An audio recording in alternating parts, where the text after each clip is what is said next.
Hello everyone. তো আগের দিন তো নীল পুজো ছিলই, সেটার একটা get ready with me post করেছিলাম। তো যাই হোক, তো দেখতেই পাচ্ছ, বলেছিলাম যে গেছিলাম মায়ের সাথে মন্দিরে। তো এটাই হচ্ছে সেই মন্দির যেটা আমরা প্রত্যেক বছরই যাই। আর এটা আমাদের বাড়ির থেকে একটুখানি জাস্ট দূরে, 5-7 মিনিট হাঁটার ডিস্টেন্সে। তো দেখতেই পাচ্ছ যে মারা কিন্তু লাইনে দাঁড়িয়ে আছে, অনেকটাই লাইন পড়েছিল, 1 ঘন্টা লেগেছিল হচ্ছে পুজো দিতে। যাই হোক, সেটা কোনো ব্যাপার না, ভক্তি ভরে যে পুজোটা দেওয়া গেছে সেটাই অনেক বড় ব্যাপার। তো দেখো, এখন কিন্তু মা দুধ, মধু অনেক কিছুই ঢালছে, আমার অত আইডিয়া নেই।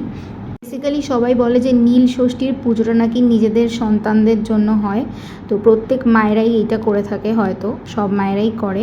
আর তারপর কিন্তু বিকেলবেলা মা আবার গেছিলো মন্দিরে প্রদীপ জ্বালাতে, মোমবাতি জ্বালাতে। আর এইটা হচ্ছে তোমাদের ঘরের ঠাকুরের একবার পুজোর লুকটা দেখিয়ে দিলাম, যে ঘরেও কিন্তু মা খুব সুন্দর সাজিয়েছিল। আর এসে খুব এক্সস্টেড লাগছিল।